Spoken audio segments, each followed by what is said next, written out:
Nagsimula sa simple na pasulyap-sulyap, nagpapapansin sa'yo.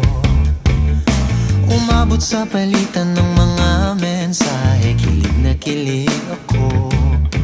Kumusta, kain na, hello, magandang umaga. Ingat ka, pahinga, huwag kang masyadong magpupuyat pa. Naramdaman ng puso na dahan-dahan akong nahuhulog sa'yo. Sa kada araw natin na pag-uusap, meron nang